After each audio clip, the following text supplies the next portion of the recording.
আসসালামু আলাইকুম guys, this is me Zakir Hossain and welcome back to my YouTube channel. তো আশা করি সবাই ভালো আছেন। তো আমিও আলহামদুলিল্লাহ আপনাদের দোয়া অনেক ভালো আছি। তো আজকের ভিডিওটা হলো আপনাদের অনেক প্রশ্ন আছে, আজকে সেই প্রশ্নগুলো উত্তর দেওয়ার লাগে আজকে ভিডিওটা করা। মূলত অনেকে আমাকে জিজ্ঞেস করছেন, ভাই আপনি কি অরিজিনাল কোম্পানি না সাপ্লাই কোম্পানি? আমি বললাম ভাই অরিজিনাল কোম্পানি না, আমি বললাম সাপ্লাই কোম্পানি, ঠিক আছে। আবার অনেকে জিজ্ঞেস করছেন যে ভাই আপনার স্যালারি কত, বা অরিজিনাল কোম্পানি কত দেয় বা সাপ্লাই কোম্পানি কত দেয়। মূলত হলো আমার স্যালারি হলো 1200 রিয়াল, ঠিক আছে। আপনার 200 টাকা খানার টাকা আর 1000 রিয়াল হলো স্যালারি, যেটা মানে কোম্পানি দেয় আমাকে আর কি। আর কত হলো যারা অরিজিনাল কোম্পানিতে আছে, যারা হোটেলে মানে যে হোটেলে কাজ করতেছি, যারা এই হোটেলে অরিজিনাল লোক যারা আছে, তাদের বেতন হলো 1800 রিয়াল 2000 রিয়াল, সব কোম্পানি বহন করে।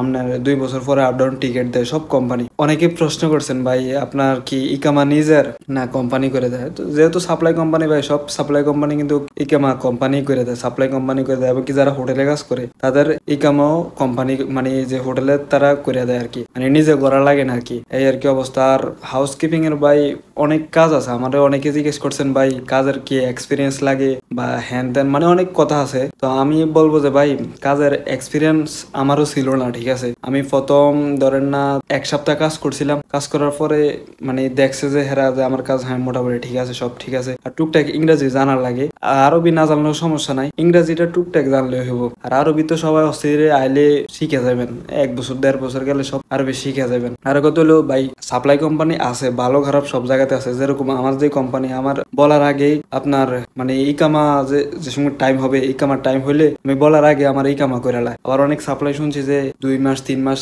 এক্সপায়ার থাকে, ঠিক আছে। আমিও প্রথম সেই কোম্পানিতে আসলাম, পরে কাফাল হইয়া এখন যে কোম্পানিতে আছি বর্তমানে, এটাও সাপ্লাই কোম্পানিতে কাফাল হয়েছি, সব জানি না শুনে তারপরে কাফালা হয়েছিলাম। তো আশা করি সবাইকে বুঝাইতে পারছি যে মানে সব বিষয়গুলো, সবার যত প্রশ্ন আছে আশা করি এই ভিডিওতে সবার প্রশ্নের উত্তর দিয়ে দিছি আমি।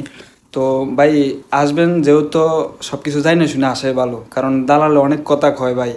দালাল আমারও অনেক কথা বলছিল ভাই, বহুত কষ্ট করতে হবে। তবে সৌদি আরব বা মিডল ইস্টে যেখানে যান, সৌদি আরব আসবেন বৈশা বৈশা টাকা কামাবেন, এটা কিন্তু হইতো না রে ভাই। মানে সৌদি আরব যদি আসেন, এটা বলে না যে আইসেন না, কষ্ট করতে হলে আইতে হইব, কষ্ট করে টাকা উপার্জন করবেন, এটা আরো ভালো, নিজের কেরিয়ার করবেন, এটা হলো নিজের কাছে ভাই। তবে কষ্ট করতে হবে ভাই, এই কষ্ট চিন্তা করে প্রবার জীবনে আসতে হবে ভাই। তো আশা করি সবাইকে বুঝাইতে পারছি। তো ভিডিওটা ভালো লাগলে সবাই শেয়ার করে দিবেন। ভালো থাকবেন, সুস্থ থাকবেন। আসসালামু আলাইকুম।